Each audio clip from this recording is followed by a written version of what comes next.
everybody. Welcome to the session. And it's a cold, slightly foggy evening in Delhi today.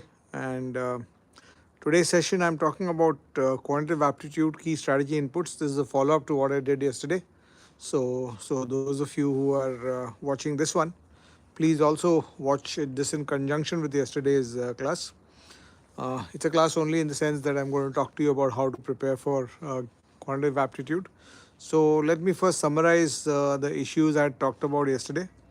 I had mentioned that the first thing you need to understand is when you are preparing for an exam like this for QA part especially, the first thing I had mentioned was that you have to first define your objective and key. What do you want to do in the QA section? How much do you want to score in the QA section?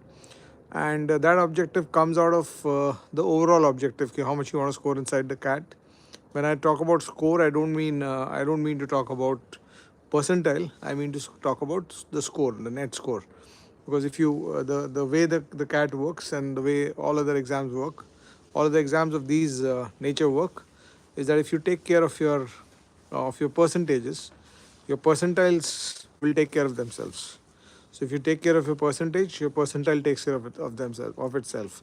So CAT is basically a 50% exam. That means if you can score net score of 50% overall, you will uh, always get a high percentile. In fact, this year in CAT 2022, 50% was as high as 99.6, 99.7 percentile this year, which was very different from earlier years, where you had close to 99 percentile at 50%, but this year 99 percentile came down to something like 40, 42, 43% of the net score. So when you're preparing for these exams, your focus has to be on managing your net scores and your percentage scores. So in quants, then you can have a defensive strategy where you're saying that I want to score 20 marks and I want to clear the sectional cutoff. You'll get approximately 75, 80 percentile. You'll be able to clear the cutoffs at 20 marks out of 66. You want to score 30, 35, somewhere in the range of 30 to 40. Then you're doing better. You're doing well at the section. And if you're scoring 30 to 40 overall, then you have to essentially solve around 15, 16 questions out of 22. And then you might want to top the section. You might want to score 45, 50, 50 plus also out of 66, in which case you need to be able to solve 17, 18 questions out of 22. And to be able to solve 18 questions out of 22, you have to have the knowledge of around 20, 21 out of 22. So this is the first point I had mentioned yesterday. And so so uh, when you are going through your preparation, your target defines what depth you're going on each chapter. So there are 20 chapters overall when you're preparing for this exam. And yeah, I'm talking about CAT only. So there are 20 chapters overall when you're preparing for this for CAT. And in fact, this can be applied to any other aptitude exam. I'm specifically talking the numbers here with respect to CAT, but the same principle applies for any other aptitude exam that you're preparing for, right? So because ultimately, all aptitude exams, whether you talk about IP MAT, CLAT, you talk about for plus two, the CUET now for plus two students, or you talk about banking, SSC, GMAT, all those are subsets of what the CAT will ask you. Even your GRE, etc. They are subsets of what of the quality of the questions and the level of questions that are asked in the CAT. So if you are more or less taking care of your preparation in this fashion, you are kind of prepared for almost any exam that you can think of. So coming back, the key factors that you need to remember, the key factors that you need to remember then is that what is the level of knowledge you need to create, and that will define the depth to which you will go into every topic. So if you are looking at a 45 plus in quants, overall, you will need to kind of get into the LOD2, LOD3 solving of every chapter, all the 20 chapters, because you can't have any weak chapters then. But if you're looking at solving maybe 12, 13, 14 questions correctly and getting a score of 30s, in the this thing, you can maybe take your foot off the accelerator, foot off the pedal in maybe 3 4 chapters. You can do. I think I'm losing connection outside, so I'll just get back into uh, more broadbandish space. So coming back, as I was saying, so once you have defined what you need to do, there are two dimensions of your preparation. Then one dimension of your preparation is the ability to get the knowledge up. The second dimension of your preparation is to build a speed, right? And a lot of people ask me this question: कि speed कैसे बढ़ाएं? How do we increase speed?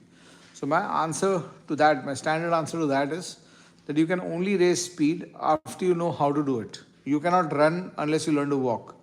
So your first focus, before you start focusing on your speed of solving, your first focus is to learn at least one way. And you need to understand this. There are in quants, for most questions, there will be multiple ways of solving. So you are trying to discover at least one way of solving every question. First of all, when you're talking about the chapters in which you're going to go deep, and you're going to say that, okay, give me any question on this chapter, I'm going to be able to solve this, or I'm going to go ahead and solve this. So that's one part of it. And so what your focus has to be during your first rounds. And if you remember yesterday, I talked about that you need, and this is one of the principles of preparing for QA, that you have to be ready to study every chapter 2 3 4 times. Okay, you're to be ready to study any chapter 2 3 4 times, and you actually have to plan 3 or 4 rounds of your portion coverage. So when I'm talking, so when you talk about quants, in quants, the first round of your portion coverage is mostly about knowledge, getting the depth of knowledge, getting the ability to solve more and more difficult questions, getting the knowledge of that, and maybe the second round also is mostly about knowledge. So what will happen when you and if you remember, I talked about uh, theory, and then assisted problem solving and self problem solving, three kinds of methods through which you study a chapter. And bottom line is, only you close a chapter only when you can do 200 250 questions of that topic, of that chapter, in a self problem solving mode. So what will happen is, when you pick up 250 questions on a topic uh, for self problem solving, you will not be able to solve all the questions, especially if you have if the question bank is decent and good quality, then तुमसे सब question solve नहीं होने वाला है. So what you and expecting that you'll be able to solve all questions is kind of foolishness uh, in that context. So don't expect that you'll be able to solve all the questions. There'll naturally be some questions which you'll not solve, specifically if your quality of questions is good and your skill level is not of the level where you can score a 9 10.5 9 10.7 percentile in CAT. So don't get bothered about questions that you can't do in the first round. So what will happen is, let's say there'll be a split between, if you pick up 250 questions, there'll be a split between how many you can solve and how many you can't solve. So allow that split to happen naturally in the first round. So that split might be 70-30, 70% solved, 30 not solved, or it can be 50-50, or it can even be 30-70 for weak students. So whatever the split is, allow that to happen. And when you go into the second round, you have to do two things. When you go into the second round of a topic, of a chapter, you have to do two things. One, you have to go back to all the questions you solved, all the questions that you were able to successfully solve in the first round. You have to solve them again. So solving them again, what it does is that it builds your reaction, and it naturalizes that reaction for you. So when you solve the question the second time, the first way of solving it that you learned during your first go at that question, that gets embedded deeper into your mind, and you'll not forget. Then after that, what will happen inside the exam, that solution will come back to you. And more importantly, second round mein, you can also start looking for alternate ways to solve the same questions. You can look for alternate ways to solve the same questions. So these are two things you do in the second round with the questions you have solved. And then you also try the questions you have not been able to solve. So let's say you had a 70-30 split. 70 questions solved, and 30 questions not solved, 30% questions not solved. The 30% not solved pe you try at them again the second time when you come back to the chapter the second time. So what will happen is maybe half of them, maybe 60% of them will get solved, because the 70% questions you have solved in the first round would have raised your ability. So when you could not solve a question in the first round, you are not the same person any longer, because now you have solved so many questions and you have learned much more. So the first round of preparation would have actually, if done correctly, would have raised your ability. So the second round, when you come to the same questions, you will discover that you will solve a lot of those questions which were not being done in the first round. So that's the bottom line. So the second round is about resolving all the questions that you did in the first round, and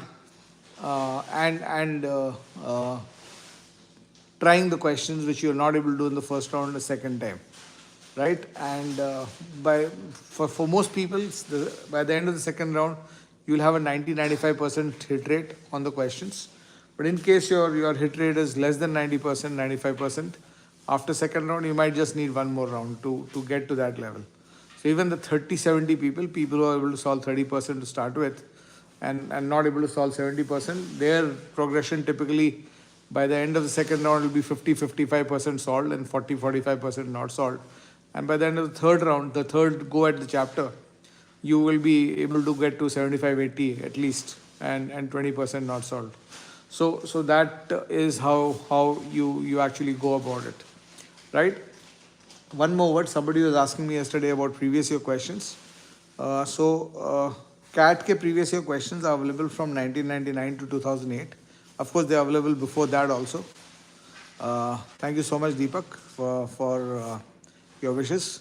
So they are of course available before 99, but 99 ke pehle ke papers ka koi value nahi hai zyada, because this time CAT was a very different exam, and the kind of questions you will see in CAT before 99 were basically a speed test kind of an exam. So 99 to 2008 you can do during your round 1 and round 2. But I specifically request people or advise people that 2017 to 2022 CAT के papers के previous year questions को तुम last में देखना. Last में मतलब during July, August, September, October time frame, because you have to protect those questions, because at various points in your preparation you want to know how good you are with respect to CAT questions as they come.